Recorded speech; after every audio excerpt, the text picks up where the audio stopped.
Good morning mga kainsan. Nandito na naman po ang inyong kainsan. At ayan, nandito nga tayo sa taas ng rest house. Nandito naman po tayo sa may farm o sa may bukid.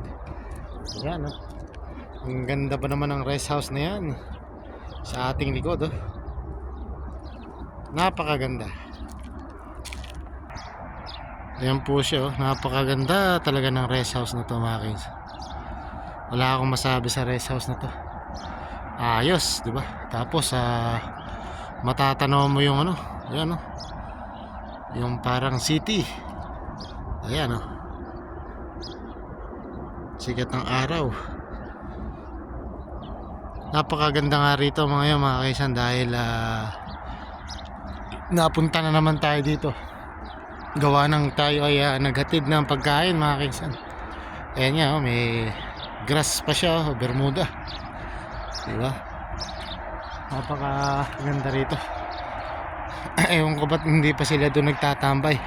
Kasi nga taglamig nga. Kaya hindi pa sila matambay dyan sa taas. Gawa ng malamig, malamig pa pagkagabi. So ayan, titingnan natin ulit dito, no? Papasyalan natin. Ang daming nakatambay na ibon, oh. Ayan, oh. Nakakatuwa, oh. Buti pa sila, may ka-Valentine ngayon. Ayan nga po, ganda. Tapos nakapaligid ng ano, may mga nakapaligid na puno. O yung Saudi tree. Saudi tree kasi nila yan.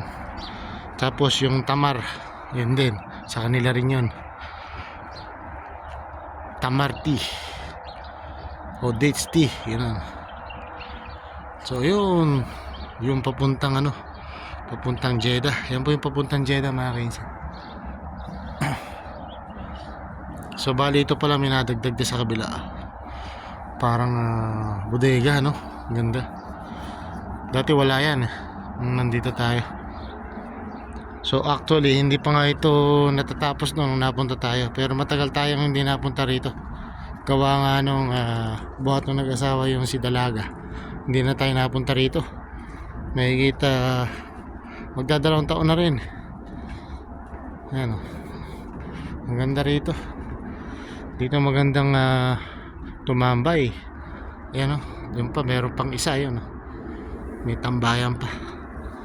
Balcony o terrace. Diba? Napakaganda. So ayan, malawak pa yung lupain. Nangamon natin, kaya lang puro disyerto. Tapos yun doon, yung farm, ayan. Ito, ang ganda rito maglaro ng ano, magtampisaw ng ano, sa buhanginan mga kaisan. Tapos yan sa baba yung farm, ayan.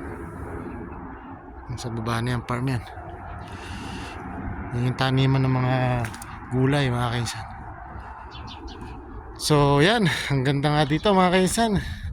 At napasok na rin natin yan kasi hindi na tayo pupunta dyan. At okay na. Dahil pa nilang ano, gawain dito. Yan. Yung mga nire-retouch pa silang mga ano rito na mga gawain. Ay, ilaw. Ayun pala yan eh.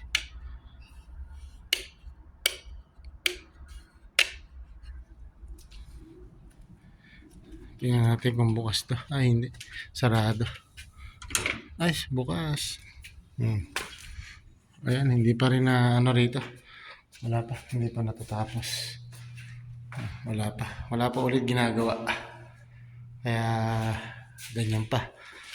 Katulad nung dati, pumunta tayo rito. Kasama natin si Amo, babae. Ayan. Ito yung maganda rito eh. Dining table. Marble o granite? Granite siya. Ganda ng table niya. Tapos ito yung mga cabinet. Yan. Ganito yan. Ayan. Wow. Maganda rin. Hindi pa to ano, fully finish. Wala pa siyang ano, hindi pa pinapahira ng ano, ilang pahira ng ganyan. Tawag doon. Yung ano tawag dyan, varnish. Maganda yung ano dyan, kung papahiram pa ng varnish. Kikintab yan. Lalabas ang tunay na kulay niyan. Ang ganda, no? Ayan, yung ilaw. Tapos, ayan. Ganun pa rin, hindi pa rin to natatapos. Ayan. Tapos, ito, minadagdag na ng mga, ano, mga upuan o sopa. Ayan. So, maganda nga po rito ngayon mga kaisan. Hanggang ngayon, ay hindi pa tapos talaga. So, ayan mga kaisan. At tayo na pong bumaba na mga kaisan. At tayo po ay uuwi na. At kukunin natin mga gamit doon mga kaisan. So, let's go mga kaisan. So, hanggang sa muli mga kaisan. Naway na gusto nyo pa rin po ang aking simpleng video mga kaisan. Ingat and God bless po. At happy Valentine's po ngayong araw, February 14 mga kaisan. So, ingat and God bless. Ang sabi ko nga, life is better. Better is life. So, happy lang tayo mga kaisan. Bye-bye.